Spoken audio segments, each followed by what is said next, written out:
अस्सलाम वालेकुम।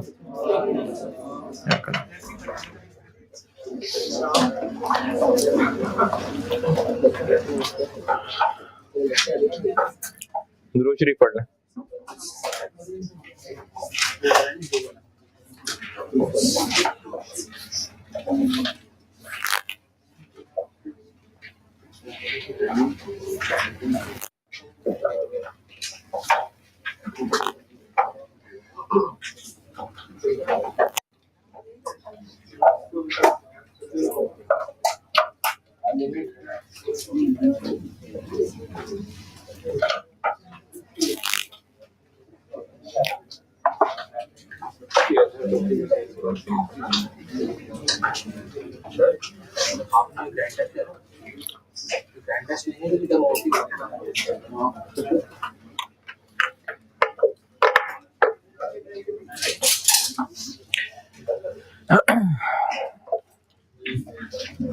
कल मैंने कहा था कि 200 नहीं 195th यूनिट का टाइम।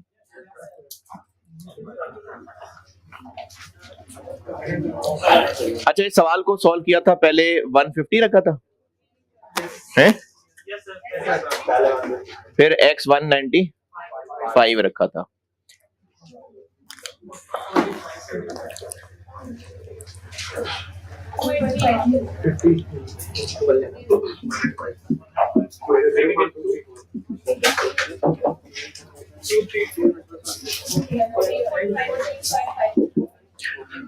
$14 point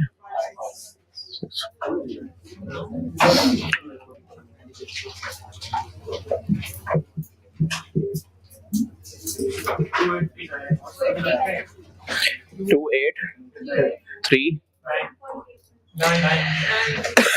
जो मैं लिखा करूं ना बोर्ड पे उसका आंसर बताया करें।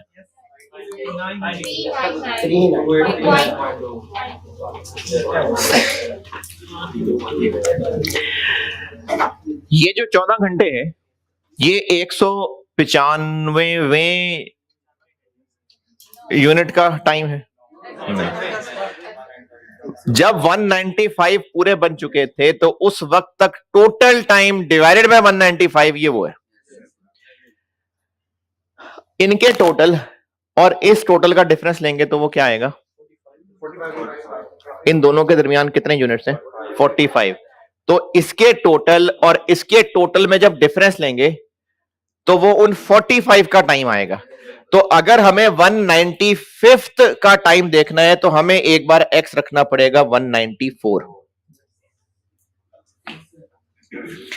और अब जब y कैलकुलेट करेंगे 50 इंटू 194 14.5। ये जो सामने लिखा है ना ये इसका आंसर मुझे बताएं। 575 है ना और टोटल 14.58 इंटू 194 28.52। इन दोनों में जो डिफरेंस है कितना? 10 पॉइंट। ये 195th यूनिट पे लगने वाला टाइम है। सही है किसी का?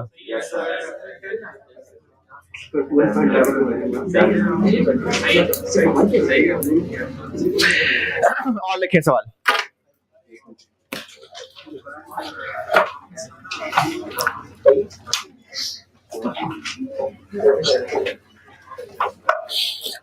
बल्कि सवाल लिखने से पहले वैसी एक बात लिख लें समझ लें पहले। एग्जाम नोट या वैसी लिख लेना जुमला।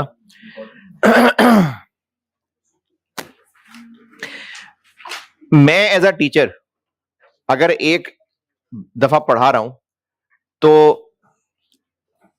अगली दफा पढ़ाने में जो भी इंप्रूवमेंट आएगी वो अगले स्टूडेंट को पढ़ाने में आएगी, फिर अगली क्लास को। तो एक वक्त में चूंकि एक से ज्यादा स्टूडेंट्स को पढ़ा रहा हूं तो मैं जो एक दफा पढ़ा रहा हूं वो एक स्टूडेंट को नहीं, वो पूरी क्लास को पढ़ा रहा हूं। तो अब जब लर्निंग अप्लाई होगी तो वो मेरे नंबर ऑफ स्टूडेंट्स पे नहीं बेस कर रही होगी, नंबर ऑफ क्लासेस पे बेस कर रही होगी। तो ऐसे काम जो एक वक्त में वर्कर एक यूनिट बनाने की बजाय एक से ज्यादा यूनिट्स बना रहा होता है, मतलब बैचेस में काम हो रहा होता है। जो जलेबियां तल रहा है वो एक वक्त में एक जलेबी नहीं तल रहा है।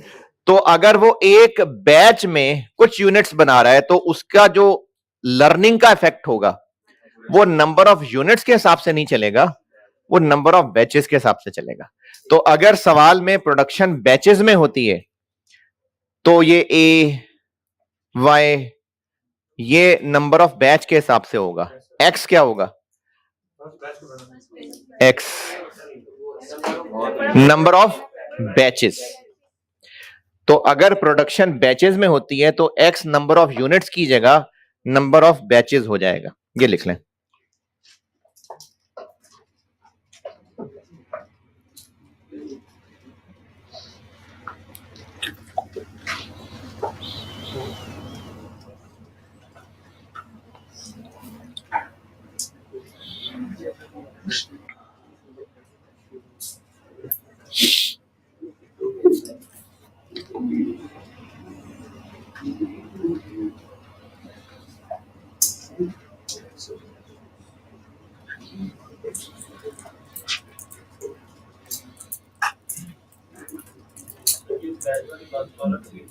अगर प्रोडक्शन बैचेस में हो रही है तो फिर बैच मतलब एक वक्त में ज्यादा यूनिट्स बन रहे होते हैं, उसको एक बैच कहते हैं। जैसे स्टूडेंट्स को पढ़ा रहा हूं तो एक वक्त में ज्यादा स्टूडेंट्स पढ़ा रहा हूं तो ये एक बैच है। तो अगर प्रोडक्शन बैचेस में होती है तो एक्स नंबर ऑफ यूनिट्स की बजाय नंबर ऑफ बैचेस हो जाएगा। ए टाइम फॉर फर्स्ट बैच हो जाएगा। चलिए सवाल लिखें।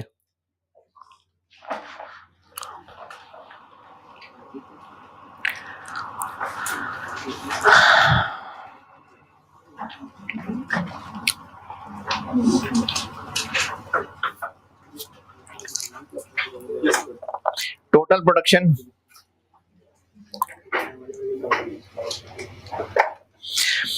Production up till 31 December 21। Total production up till 31 December 21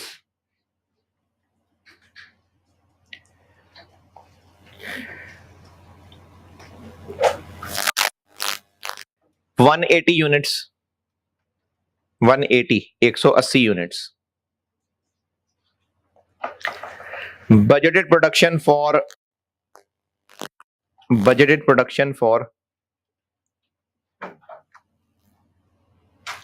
2022। Budgeted production for 2022 90 units. 90 units. Time taken for first batch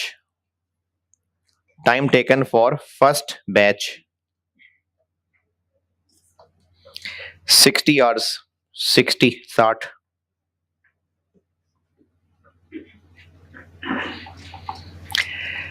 learning rate 95%। 95%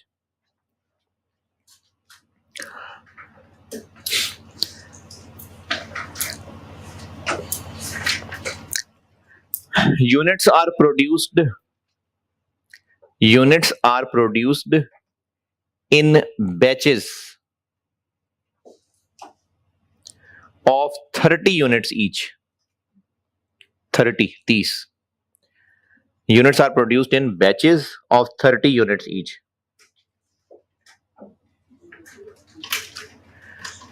यानी 30 यूनिट्स का एक बैच होता है।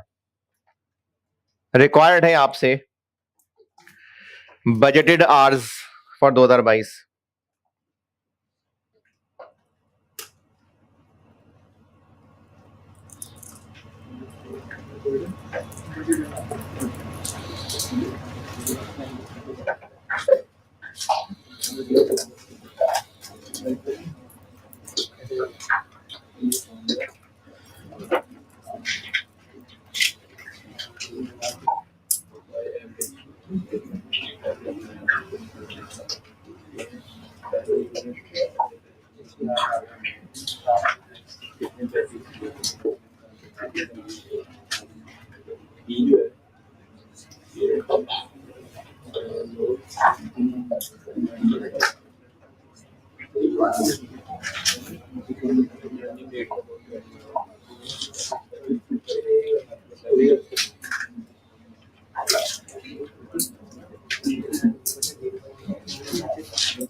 हाँ जी, डन।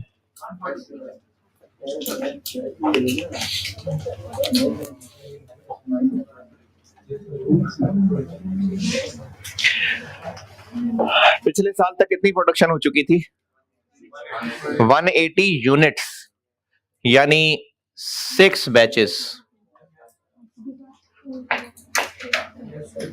क्योंकि बैचेस में चलना है। और अगले साल कितने यूनिट्स बनने हैं? 90, यानी 3 बैचेस, तो 9।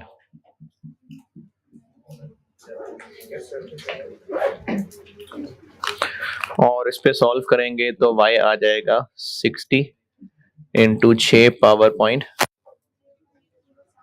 074, 52.55। तो टोटल बन जाएगा 52.55 इंटू 6, 3153। और अब रखेंगे 60 इंटू 9 की पावर 0.074, 51।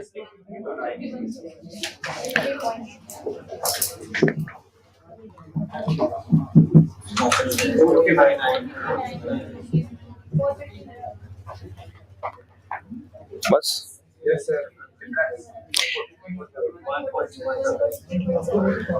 तो इन 3 बैचेस के लिए लगेगा 143.7। अच्छा, अब इसको 30 यूनिट से भी मल्टीप्लाई करना पड़ेगा, क्योंकि वही पूछ रहा हूं ना। अब इसको 30 यूनिट से मल्टीप्लाई करना। मैंने बैच के लिए पूछा था, मैंने कहा था टोटल बजटेड आवर्स, तो ये तो अभी एक बैच के आए हैं, तो ये टोटल ही आए हैं, क्योंकि ये 60 क्या है, 60 आवर्स पर बैच, 52.55 पर बैच। जब 6 से मल्टीप्लाई कर लिया तो अब ये पर पूर्व नहीं है, अब ये टोटल है। तो ये टोटल और ये टोटल, तो इनका डिफरेंस भी टोटल आवर्स है।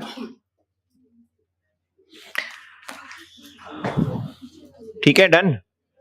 अच्छा, अब ये लर्निंग होती रहेगी होती रहेगी होती रहेगी, और एक वक्त आएगा कि माइनस टाइम में यूनिट बनना शुरू हो जाएंगे। नहीं, एक वक्त आएगा कि लर्निंग स्टॉप हो जाएगी। अच्छा, लर्निंग स्टॉप हो जाएगी यानी जो आता था उनको सब भूल जाएगा, फिर इंप्रूवमेंट मजीद आना रुक जाएगी, यानी जो आखिरी इंप्रूव्ड टाइम था अब उसके बाद हर यूनिट उतने ही टाइम में बनेगा। लिखें सवाल।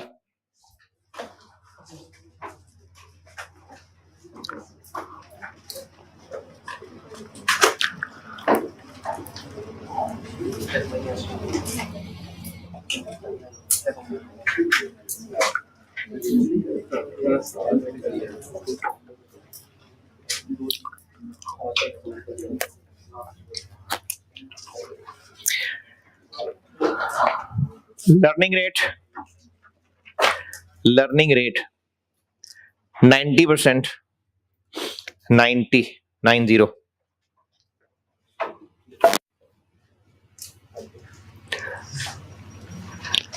और time taken for first unit, 40 घंटे 40।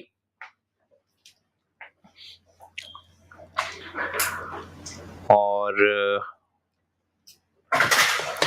टोटल प्रोडक्शन अप टिल 31 दिसंबर 22। टोटल प्रोडक्शन अप टिल 31 दिसंबर 22।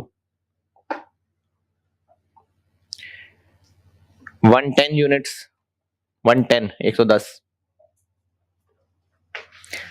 बजटेड प्रोडक्शन जी,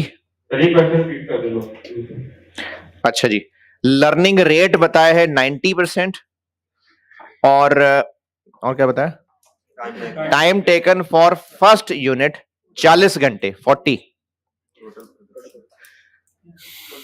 टोटल प्रोडक्शन अप टिल 31 दिसंबर 22 110 यूनिट्स, 110 यूनिट्स।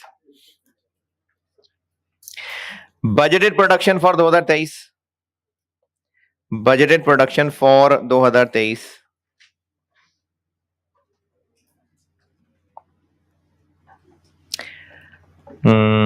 55 units, 55 units.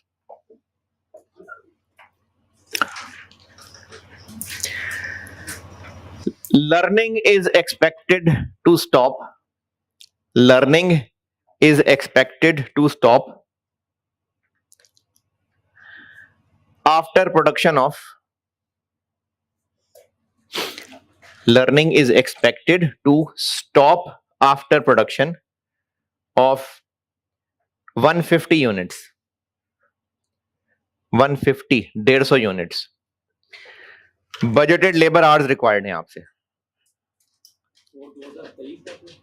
क्या?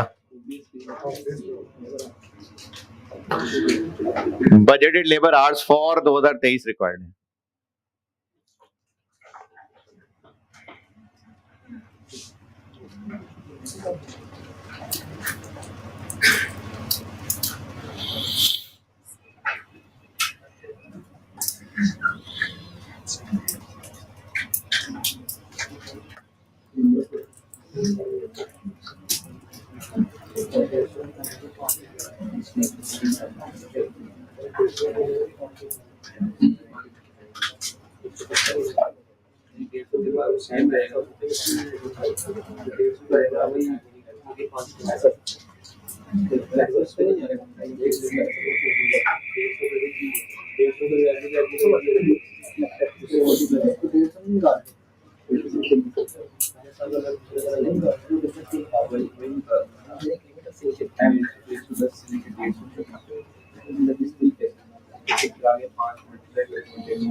हाँ जी, डन।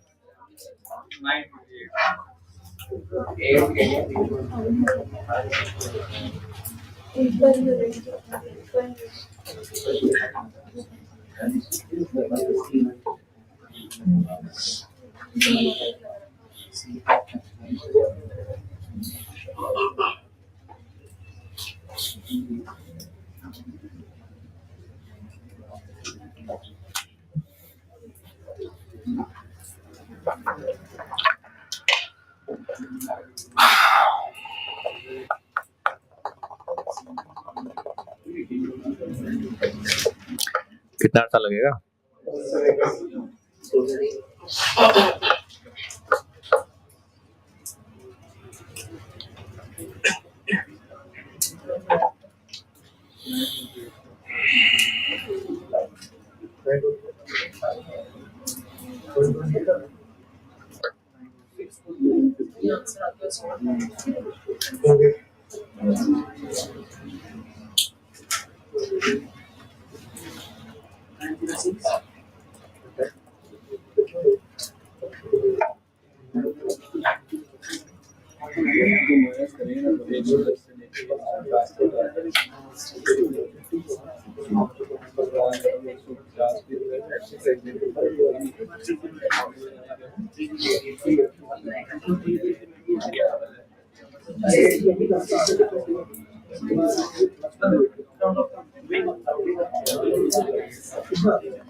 चलो ठीक है, एफर्ट डन।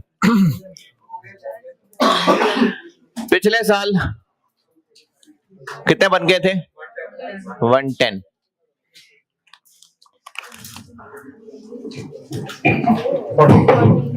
फोर्टी 110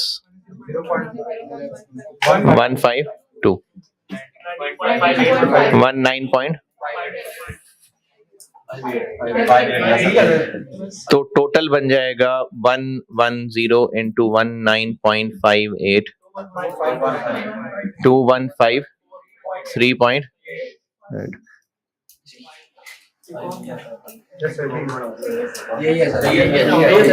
जो लिखा होता है मुझे उसी का आंसर बताया करें।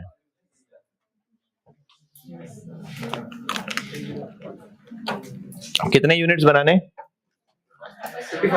55। और 55 बनाने हैं तो पहले बन गए थे 110। कितने हो गए?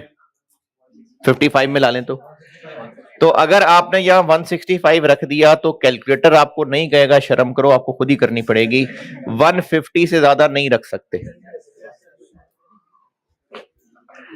क्योंकि कैलकुलेटर तो निकाल देगा आंसर, इसलिए 150 से ऊपर नहीं रह जा सकते इसको, तो इसको तो 150 पे रखना पड़ेगा। 40 इंटू 150 पावर 0.152।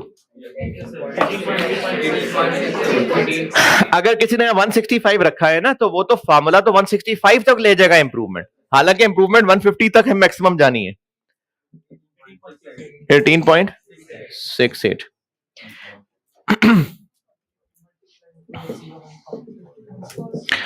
150 इंटू 18.68 28 बस।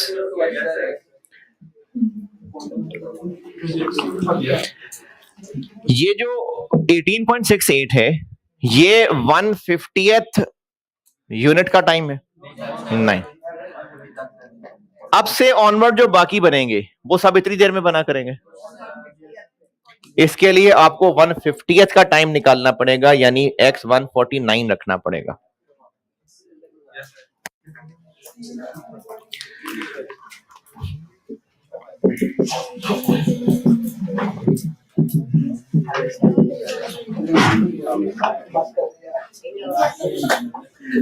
हम्म 18.69 टोटल बन जाएगा 149 इंटू 18.69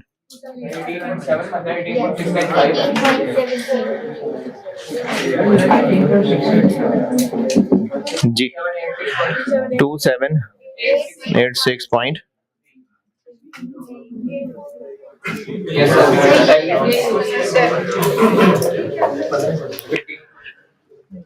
इनका डिफरेंस क्या बना 15.7 इनका डिफरेंस क्या बना पॉइंट 6.8.2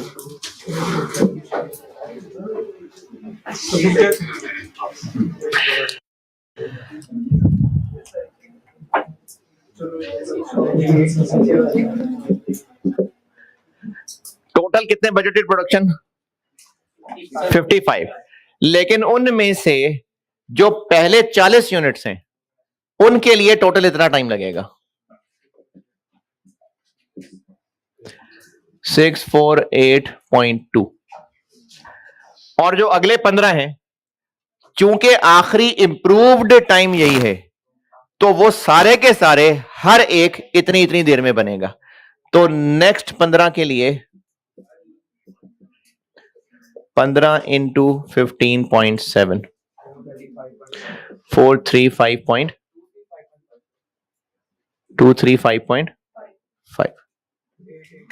883.7 है जी ठीक।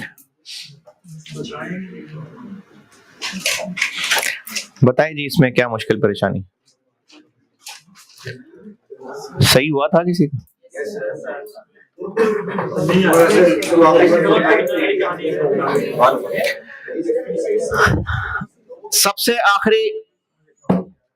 सबसे आखिरी इंप्रूवमेंट किस यूनिट में आएगी 150। तो जितनी देर में 150th यूनिट बनेगा 151st 152nd 153rd 154th 155th सब उतने ही देर में बना करेंगे। तो हमें उसके लिए निकालना पड़ेगा कि 150वां यूनिट कितनी देर में बनेगा, तो वो इन दोनों के फर्क से निकलेगा। अब 150th यूनिट इतनी देर में बनेगा तो उसके बाद फिर सब इतनी इतनी देर में ही बना करेंगे।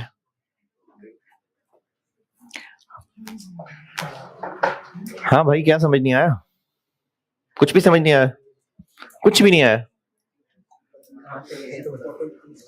तो कुछ भी नहीं, कुछ तो आया होगा है? हाँ लर्निंग हर अगले यूनिट के साथ हो रही है, यानी हर अगला यूनिट कम देर में बनेगा। तो करते करते एक वक्त ऐसा आएगा जब चुटकी बजाते यूनिट्स बन जाया करेंगे, और एक वक्त ऐसा आएगा जब चुटकी बजाने का सोचेंगे और यूनिट बन जाएगा। कहीं तो प्रोडक्शन टाइम रुकेगा ना, आगे इंप्रूवमेंट करते करते कहीं तक तो वो रुक जाएगा। तो 150 यूनिट्स जब बन जाएंगे ना उसके बाद मजीद इंप्रूवमेंट नहीं आएगी। तो जितना टाइम 150th यूनिट पे लगेगा उससे ज्यादा अब इंप्रूव नहीं होना। 151 भी उसी में, 152वां भी उसी में, 153वां भी उसी में। तो हमें उसके लिए ये निकालना पड़ा कि 150वां यूनिट कितनी देर में बनेगा। तो उसके लिए हमें ये दो फिगर देनी पड़ी जी। है डिफेक्टिव इंक्लूड है, डिफेक्टिव यूनिट्स कहां से आ गए इसमें?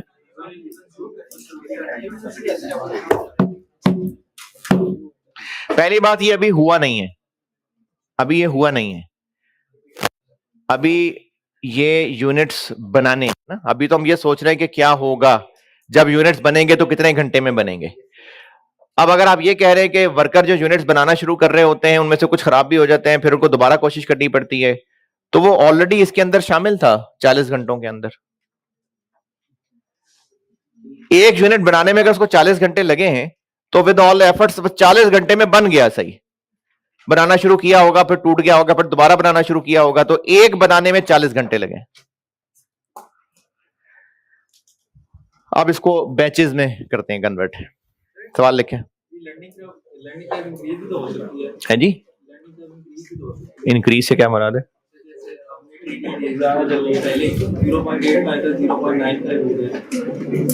है लर्निंग रेट इंप्रूव हो सकता है, हो सकता है,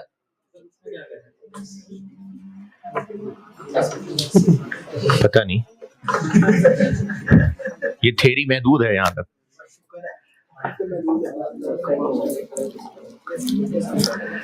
सवाल लिखें जी,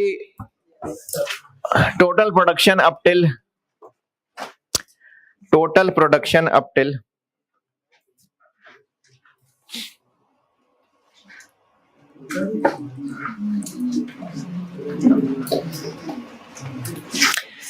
31 दिसंबर 22, टोटल प्रोडक्शन अप टिल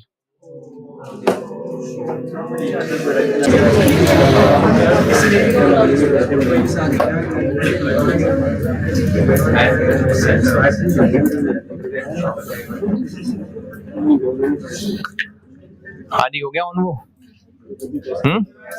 चले करें ऑन। कौन है? लाइट नहीं नजर आ रही मुझे। हाँ ठीक, नहीं मैं वहां खड़ा था। हाँ, टोटल प्रोडक्शन कितनी बोली थी? यूनिट्स नहीं बताए थे? 260 यूनिट्स, वन नहीं, up till 31 December 22।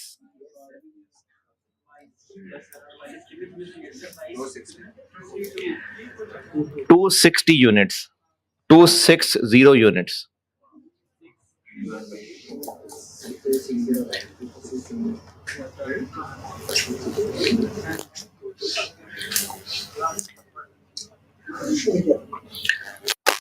Budgeted production for 2023,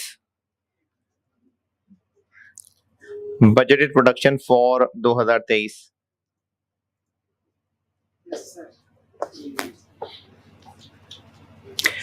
120।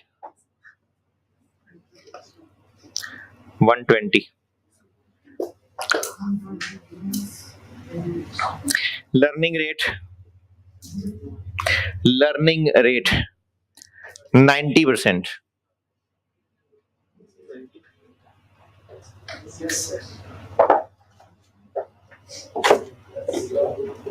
90% budgeted material cost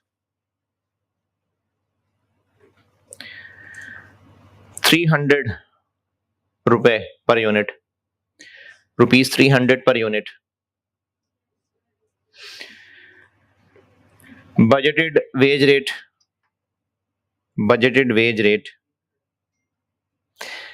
material मैंने बताया है 300 रुपए पर यूनिट, और बजटेड वेज रेट है 150 पर आवर, 150 रुपए पर आवर। और FOH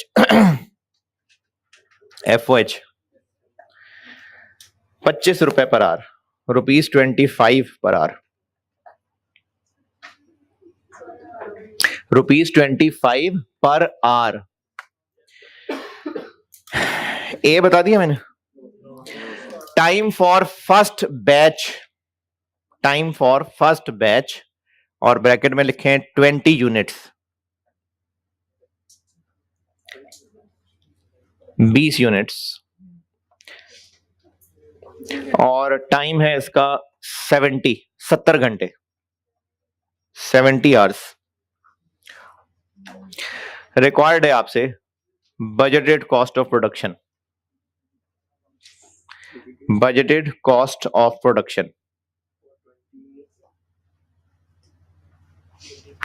budgeted cost of production.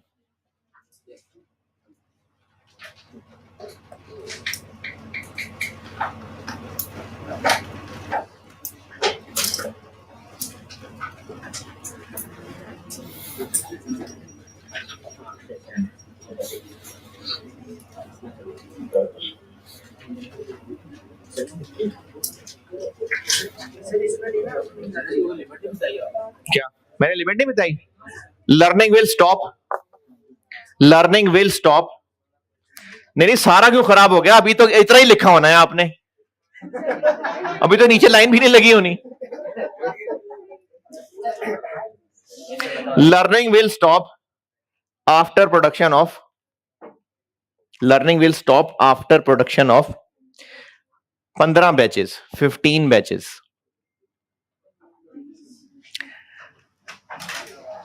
चले करें।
हाँ जी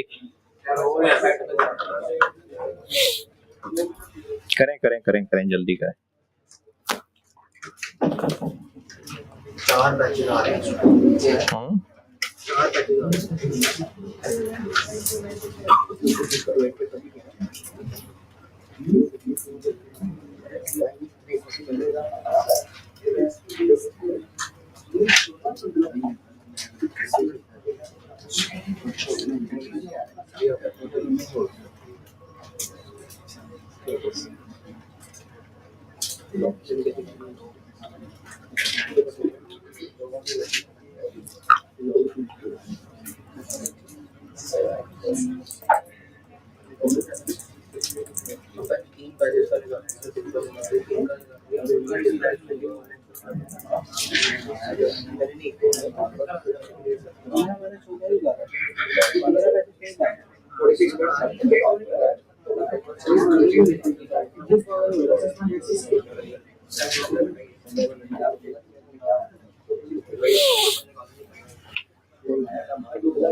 क्या जी? यूनिट क्या क्या करना है? है? हाँ तो मैंने आपको मटेरियल 300 रुपए पर केजी तो नहीं बताया?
पता नहीं, देखता हूँ। अरे छोटी, ये सवाल जो है ना, ये वर्किंग के तौर पे ही होनी है ये चीज सवाल में। तो ये कोई 10 नंबर का सवाल नहीं है, ये एक 10 नंबर के सवाल में बहुत सारी वर्किंग्स में से एक छोटी सी वर्किंग है।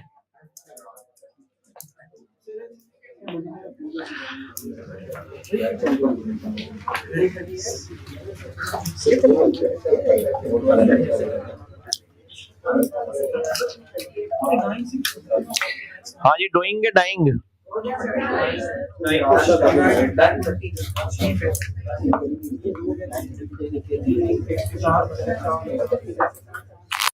पिछले साल तक कितने यूनिट्स बने थे? 260, यानी 13 बैचेस। 70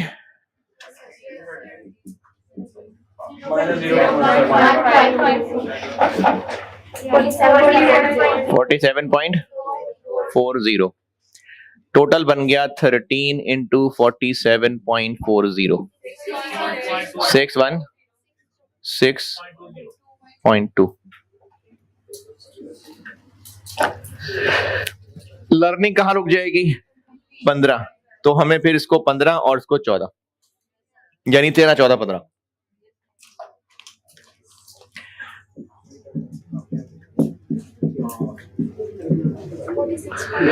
$46.87 और फिर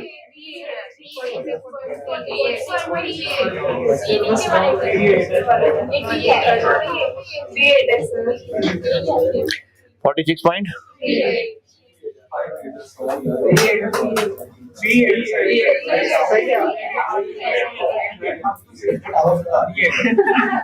38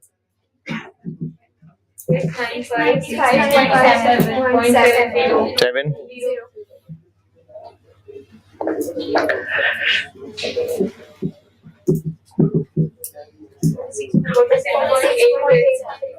8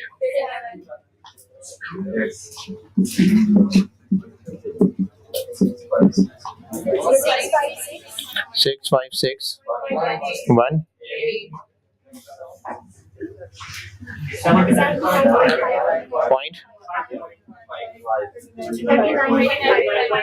point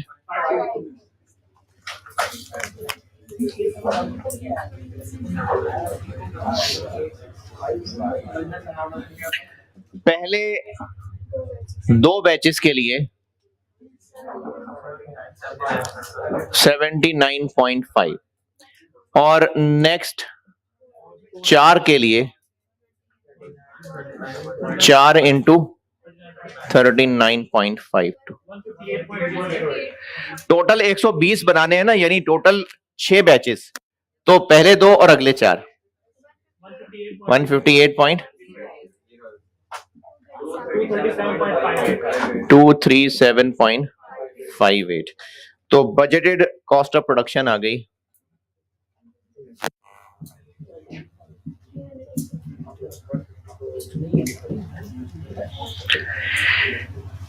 मटेरियल। अच्छा, मटेरियल है 300 पर यूनिट, तो उसको मल्टीप्लाई भी फिर यूनिट से करना है 120।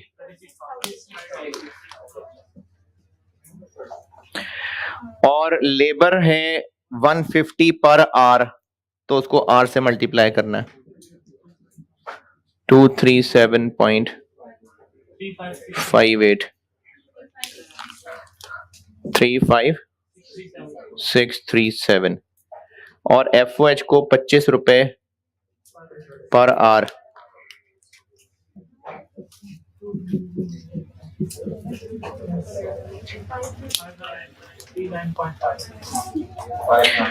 फाइव 939 बस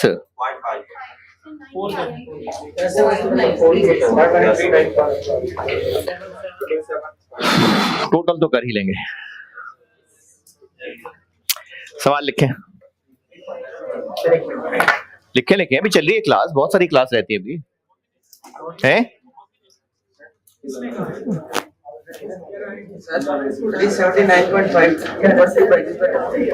कैसे है ये 13 और 15 दो बैचेस बने ना, काम लर्निंग रुक जाएगी ना 15 पे।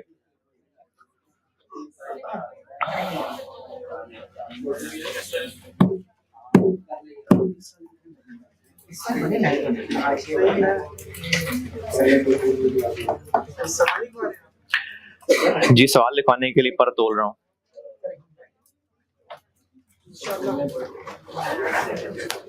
नहीं अभी क्लास है, अभी मैंने शॉर्ट टर्म डिसीजन मेकिंग शुरू भी करा देना है, अभी चल रही है क्लास।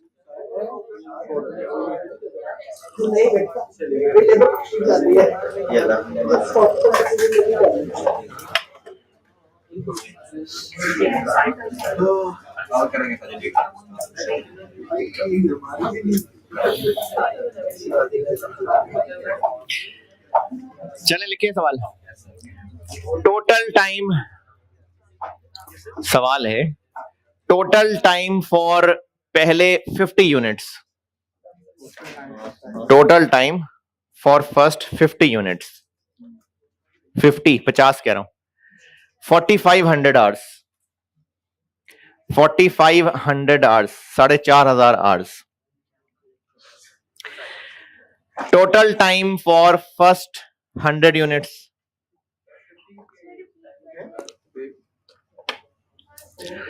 पहले 50 यूनिट्स के लिए 4500 घंटे लगे, 100 यूनिट्स के लिए 7200।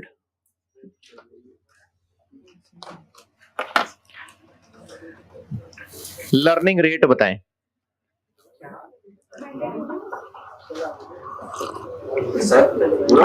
सवाल पूरा हो गया। लर्निंग रेट रिक्वायर्ड है।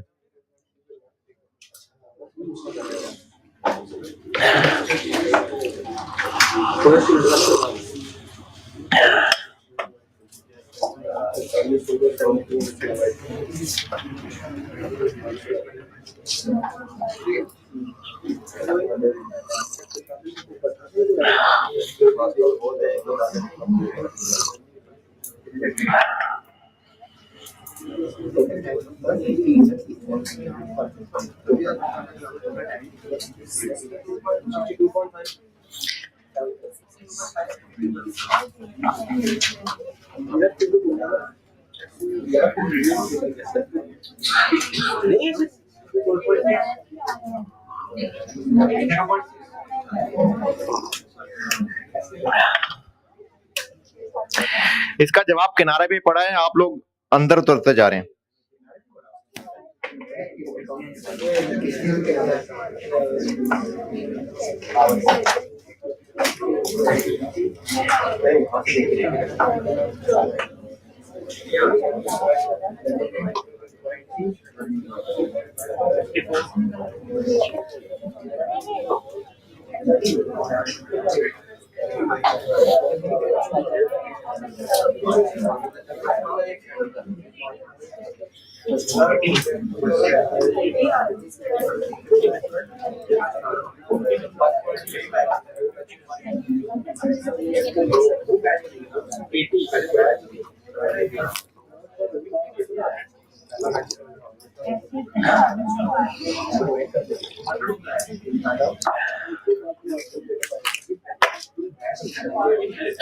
हाँ जी,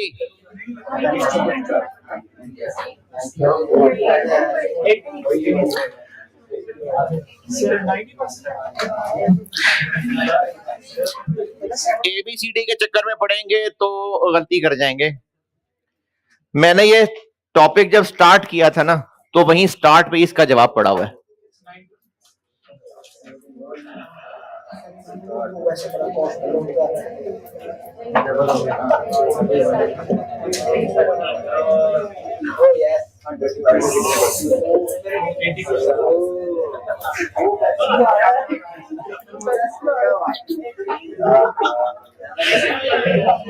Whenever cumulative output is doubled, ये एवरेज पिछले एवरेज का एक कांस्टेंट परसेंटेज है, वही लर्निंग रेट होता है।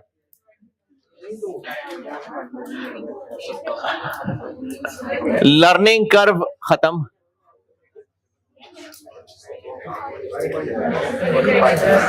मैंने लर्निंग कर्व कहा है।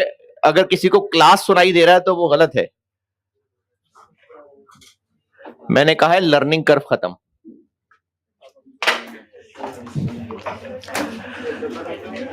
Short term decision making,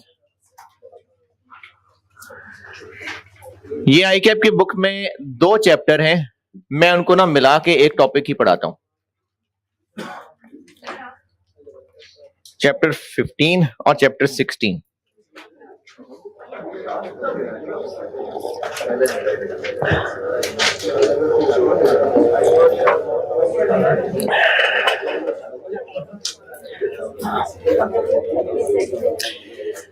inventory management को साथ साथ ले रहा है लेक्चर, क्या आखिरत पे छोड़ के बैठे हुए? हालांकि आखिरत में सवाल नहीं है इसका।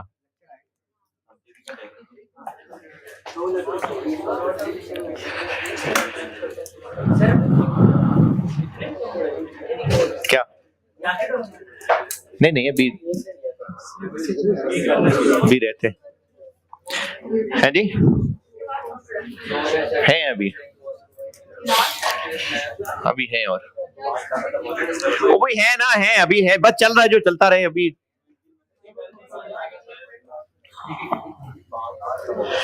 शॉर्ट टर्म डिसीजन मेकिंग में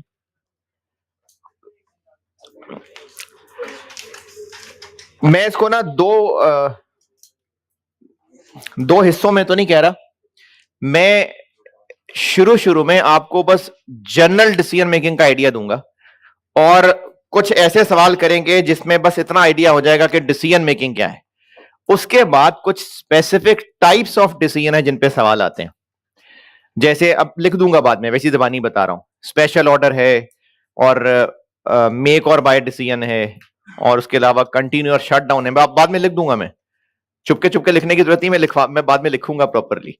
मेक और बाय डिसीजन है, कंटिन्यू शट डाउन है जो कि सबसे डिफिकल्ट है, उसके अलावा फर्दर प्रोसेसिंग डिसीजन है, और उसमें प्रोसेस कॉस्टिंग मिक्स होगी, लिमिटिंग फैक्टर है। ये मुख्तलिफ टाइप्स ऑफ डिसीजन है, और अगले लेवल का सवाल ये मिक्स हो जाते हैं आपस में, यानी स्पेशल ऑर्डर लिमिटिंग फैक्टर के साथ मिक्स हो जाए, लिमिटिंग फैक्टर मेक और बाय के साथ मिक्स हो जाए, तो ये स्पेसिफिक टाइप्स ऑफ डिसीजन है। उससे पहले मैं 2-3 सवाल कराऊंगा आपको, ओवरऑल बस डिसीजन मेकिंग का आइडिया हो जाए, बस जनरल सा। तो इसको मैं जनरल डिसीजंस कह के एक चीज शुरू कर रहा हूं।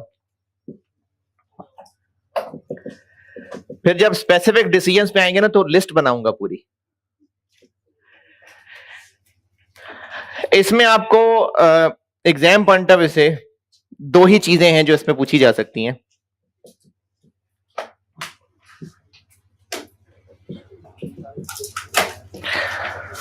ये मैं अभी जनरल सवाल की बात कर रहा हूं, जनरल सा सवाल है जिसमें वो स्पेसिफिक टाइप्स ऑफ डिसीजंस नहीं है अभी। तो उन स्पेसिफिक टाइप्स ऑफ डिसीजन से पहुंचने से पहले पहले मैं आपको ओवरऑल आइडिया देने के लिए जनरल सवाल करा रहा हूं, उसको मैंने जनरल डिसीजंस कह दिया। अब इसमें दो ही बातें हो सकती हैं, या तो कोई एक प्रपोजल होगा जिसको इवेल्युएट करना होगा,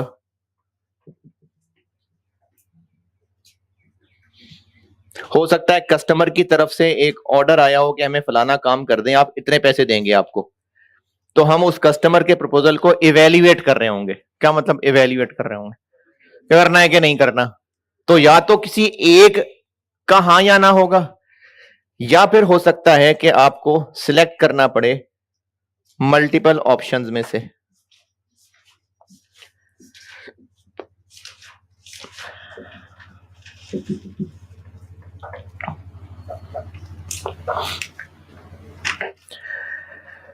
तो या तो किसी एक प्रपोजल के ऊपर वैल्यूएशन करनी होगी हां या ना, या फिर मुख्तलिफ ऑप्शंस का कंपैरिजन करना होगा।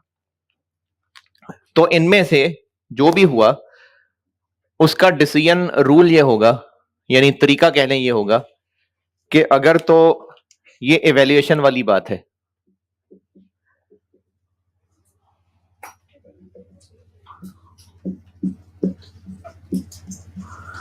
तो इसका जवाब होगा हां कर दें अगर प्रॉफिटेबल है तो, और अगर प्रॉफिटेबल नहीं है तो ना कर दें। और अगर मुख्तलिफ ऑप्शंस का कंपैरिजन का सवाल है तो डिसीजन रूल क्या करें,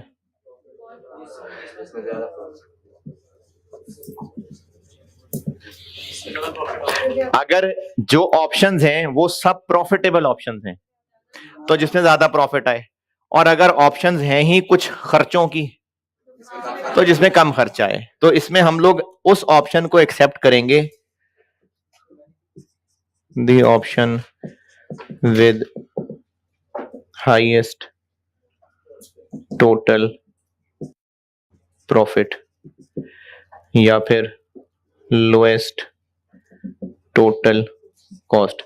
ये तरीका है जनरल डिसीजंस का। और मैंने एक सवाल ना आपको क्लास में करा के एक सवाल होमवर्क भी दिया था लेबर पढ़ाते हुए, तो वो बस जनरल सा डिसीजन था कि आपको या तो कोई ऑप्शन में से चूज करना होगा या किसी एक प्रपोजल पे हां या ना करनी है।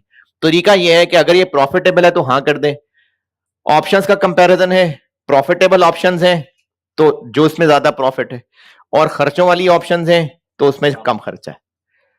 और ये सारा काम जो कर रहे होंगे चाहे ये उसमें इनकम्स और एक्सपेंसेस यूज कर रहे होंगे क्योंकि प्रॉफिट निकालना है ना।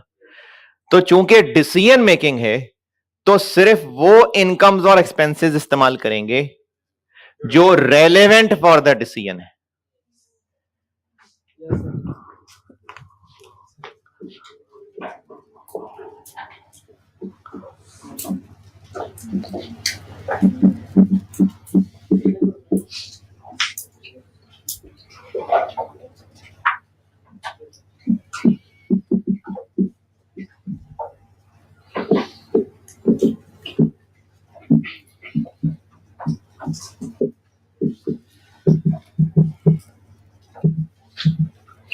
सिर्फ वो वाली इनकम्स और एक्सपेंसेस यूज कर रहे होंगे जो रेलेवेंट फॉर द डिसीजन है।